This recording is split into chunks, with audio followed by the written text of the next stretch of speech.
how's your party doing? Oh man, how's your party with Bossa Nova? What an intro! What a segue. How's your party? We had to pause it, man. You had to pause your party. We had to what pause happened? It. This is the Dance With Me party. That's dance that with you me and party. Bossa Nova started every Thursday in Santa Monica, right? Yeah, we had to pause it. It was a little rough last 2 weeks where we were like, okay, let's just take it back to the drawing board, and then we talked to the venue. They agree with us, so we had to pause it for now. We had to we'll revamp it and work on some things because, yeah, we bid a little bit more than we can chew. Yeah, and there's a lot more work than what comes. With okay, this. Run us through what was the work, because I'm interested in this process, right?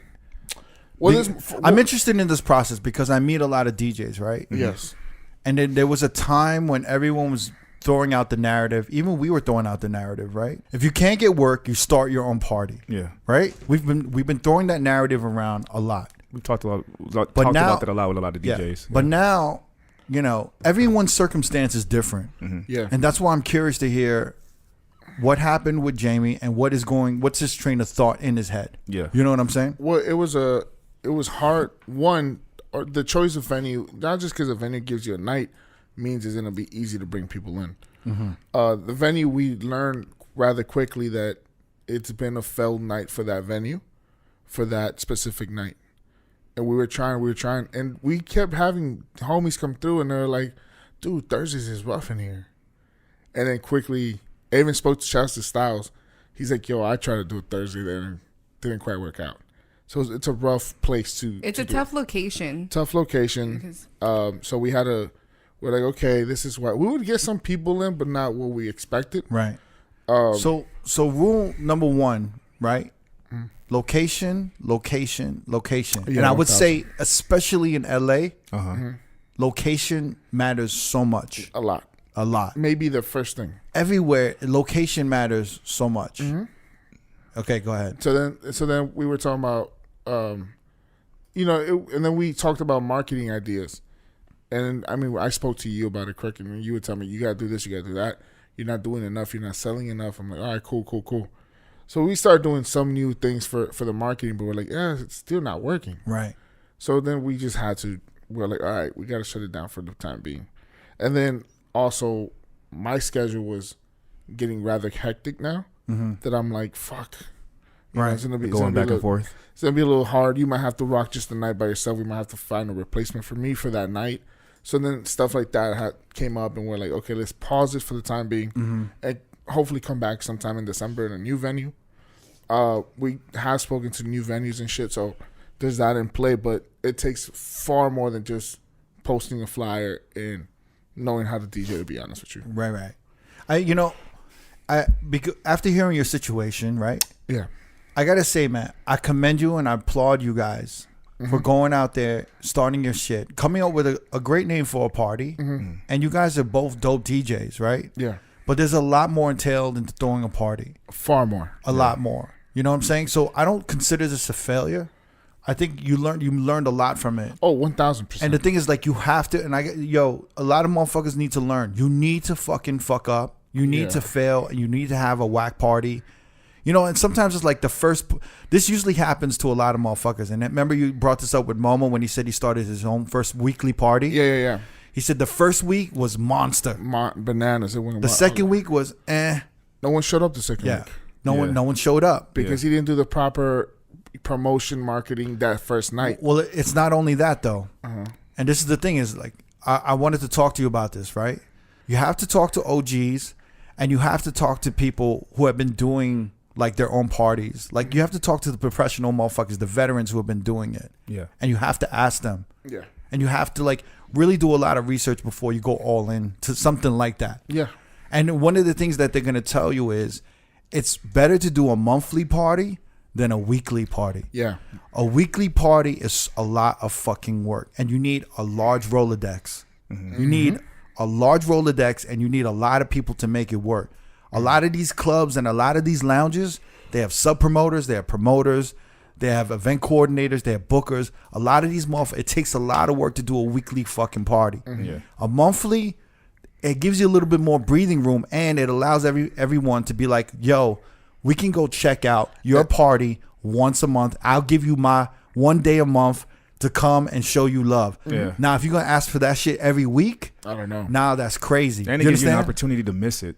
Exactly. Yeah. You know what I mean? You got 3 weeks in between. Like, damn, I really missed that. And it's right. That and it's Thursday also party. like, it's also like so disposable. Well, I didn't go this week. I can go next week. Or something. That's true. And then also like you're like in the city less and less. Do you know what I'm saying? Yeah. And you don't even stay in Santa Monica. So it's like, it's not like you know people close by that you're like, Right. oh, come through.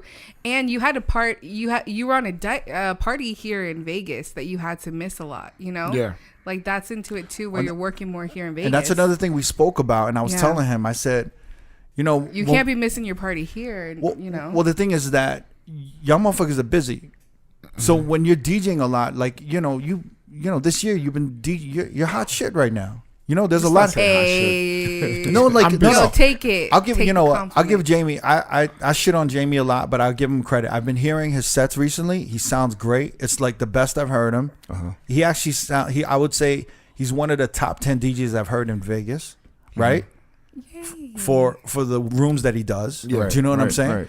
And I think a lot of people are saying, like, we want Jamie. Like, you're getting that experience where the bookers are like, yo, we like Jamie. We want Jamie to come back. We want Jamie every this day or that day. Do you know what I'm saying? So he's starting to get more and more work. And when you're trying to promote, especially in Vegas, when you're trying to promote a party weekly in another city, you're going to half-ass it. Yeah. There's going to be, like, definite neglect. Yeah. So I was telling him, I said, you know what? If this weekly party was the only thing you had and you weren't DJing anywhere else and this was the only thing you had, Yeah. it would maybe become more successful faster. Yes. Because you'd be putting so much into it. Yeah, there'll be far more research. But time even and stuff still, because of the way the world works and the way the universe is, you could put everything you have into that party. And for some reason, it could be the feng shui of the room. It could be the location. It could be so many things. Yeah. It could never pop. Yeah. Yeah. You know what I'm saying? So some things you just cannot force. Yeah, and that's the one thing. MoMA called me actually, and he was like, he gave me a few pointers and stuff like that, and he gave me some advice, but it was mostly like, dude, it's just consistency. You got to keep at it, and focus. Put basically all your eggs in that basket, and just go full throttle. He goes, there's some nights at the Good Spot. This is his previous party before Everyday People. The Good Spot, he said, dude, there was nights that we had a rush in the last hour that we were having the party. It'll be empty the whole party up to that last hour. And then some days it will be packed from fucking outside the door. But he said, you just never know. But the consistency of just over and over and over. Some days are failure, some days are not. But you got to keep going. See, like what I think you should focus on, right, is actually being a better DJ. You're already great right now. But the thing is, like, just working on your craft, learning to read the room, you know, just learning to just rock it out, building a name for yourself. Yeah. Whether it takes 2 to 3 more years, you want someone to give you the opportunity to start a monthly or weekly who hands you a location that is going to be prime. And it's going to make it easy for you to where you could just show up. Where you can show up, but then you can bring 50 people, right? And that 50 people will affect the room. You know what I mean? Yeah. And then your homie who you're doing a party with will bring the more people, and then the venue will bring some people as well. Yeah, so it that balances to me out. is a perfect situation for you, because the thing is, you don't want to be a promoter. You want to be a DJ. Yeah. You feel me? There's actually some people who are built for promoting, but who also DJ. Yeah. Right. You happen to be a DJ who is promoting a party. Yeah. And the thing is, like, that's the difference. You feel me? But I think what you guys did, you know, I actually thought, I know we were breaking on you before and shit like that, and you was in your feelings. But I was like, yo, it you know what I'm saying? It takes a lot of guts to go out To there go out, and do yeah. something. It's hard. Yeah. No, yeah, and that's one thing I was just like, fuck it. I don't have shit to lose. And Right? the fact that you weren't scared of failure. Yeah, I was just like, I don't got shit to lose. I mean, I'm going to fail 100 times before I get one success. So it was just that. Like, I'd rather just try it than not try it and then feel like, wow, I should have done that. And the only reason why I'm open to talking about this on the podcast is because I think I love Bossa Nova. He's Yeah. a great dude.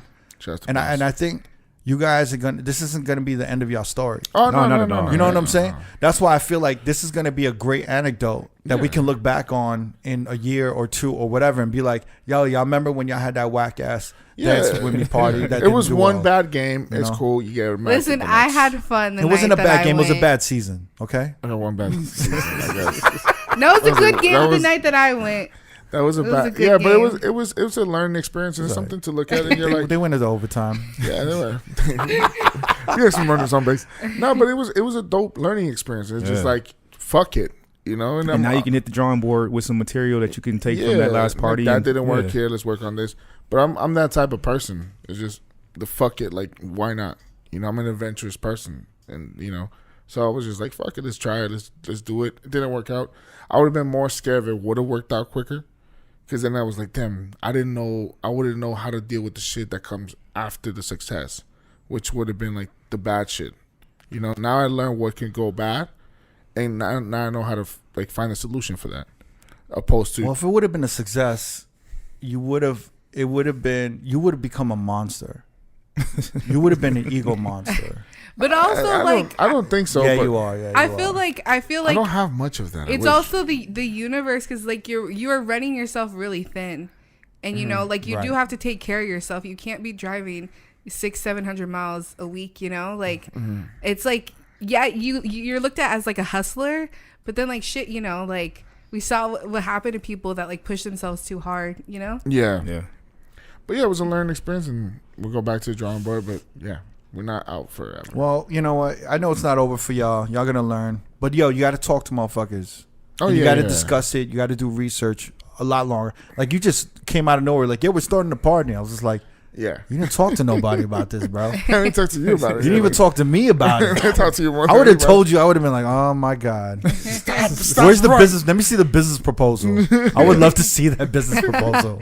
Because I know you guys had to write up a business proposal for that we venue. did, Oh, they I want to did? see that shit. No, No? Barcelona. Don't ever talk to this I want to motherfucker. see that business proposal. No, but All yeah. right. But yeah, that's what it was, and that's what happened. And yeah, we just gotta keep trying, man. Keep trying. But I think it's a great learning experience. Yeah. Far greater. If you want to check the full episode of this clip, click the video on the left. Or if you'd like to continue watching more road clips, click the video on the right. Don't forget to subscribe to our YouTube page and get updated on new clips and videos from Road Podcast throughout the week. Peace.